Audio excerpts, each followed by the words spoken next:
അപ്പം നമ്മൾ ഇന്ന് കോളേജിൽ പോവുകയാണ്. ഞാനും സാലും പടയാണ് ഇന്ന് നമ്മൾ കോളേജിൽ പോകണത്. അപ്പം നമ്മൾ വണ്ടി അവിടേക്ക് കയറൂല, അവിടെ എന്തോ റോഡ് പണി അടക്കാണ്. അങ്ങനെ നമ്മൾ വണ്ടി വെച്ചുകൊടുത്തൊക്കെ നമ്മൾ നടന്ന് ചെല്ലുമ്പോൾ സാലുവിൻ്റെ കൽമി ചളിയായിട്ട് ഇതാ അവിടുന്ന് പിന്നെ ഒക്കെ കഴുകി കളഞ്ഞിട്ട് നേരെ ഞങ്ങൾ പെരുന്തൽമണ്ണ ലക്ഷ്യമാക്കിയിട്ട് വിട്ടിട്ടുണ്ട്. അങ്ങനെ കുറച്ചെത്തിയപ്പോൾ എല്ലാവരും അങ്ങോട്ടും ഇങ്ങോട്ടൊക്കെ പോവലായിരുന്നു. ഓലെയും ജീവിത സാഹചര്യം മുട്ടിച്ചാൻ പോകണതല്ലേ, നമ്മളും അങ്ങനെ തന്നെ പോണതാണ്.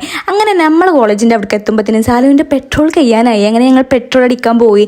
എന്നിട്ട് നേരെ ഞങ്ങളെ കോളേജിൻ്റെ വൈക്കും കയറിയിട്ട് ഈ ഒരു ടൈമിൽ എത്തുമ്പോൾ കുട്ടികൾ വരുന്നേ ഉണ്ടാവുള്ളൂ. അങ്ങനെ ഞങ്ങൾ ഇത് അവിടെ എത്തിയപ്പോഴത്തേനും ഹനാനിയും ഇമ്പലും ക്ലാസ് റൂമിൽ എത്തിയച്ച് ഇവളൊന്നും വെള്ളം തരലുണ്ട്. അപ്പം ഞാനൊന്ന് വെറുതെ ജസ്റ്റ് വീഡിയോ, നമുക്കിന്ന് ക്ലാസ്സും ഉണ്ട്. കൊമേഴ്സ് ഡിപ്പാർട്ട്മെന്റിന് ആർക്കും ക്ലാസ്സും ഇല്ല, അവർക്ക് എന്താ പ്രോഗ്രാം കേൾക്കണം. എന്റെ കുട്ടി രാവിലെ അങ്ങോട്ട് പോകുമ്പോൾ കടന്നലും കൂട്ടം പോലെ ചെക്കന്മാരും ഇങ്ങോട്ട് വരുമ്പോഴും തന്നെ പാടും. അവൾക്ക് ഇത്തിരി സൗന്ദര്യം കൂടിയിട്ട് ഞങ്ങൾക്ക് ഇവിടെ ജീവിക്കേണ്ട സൈഡ്.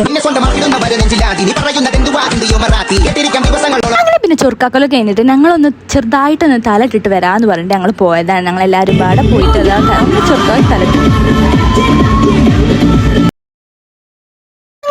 ഫസ്റ്റ് ഇവിടെ വന്നപ്പോൾ ഇവലെ കളിയായിരുന്നു വിളിച്ചിരുന്നത്. പക്ഷെ ഇവലെ ആരും വന്നില്ല. പിന്നെ ഓല കളി കഴിഞ്ഞിട്ട് അബ്ബല് കളിച്ചത്. അങ്ങനെ ഇവല് തിമിർത്ത് ആടിയിട്ടുണ്ട്. പിന്നെ ഈ പ്രോഗ്രാം കൂടി കഴിഞ്ഞപ്പോൾ ഞങ്ങൾ നേരെ ക്ലാസ്സിക്ക് കയറിയിട്ടുണ്ട് വീട്ടിൽ പോകാൻ വേണ്ടിയിട്ട്. അപ്പം ഇത്രയും ഓക്കെ, ബൈ.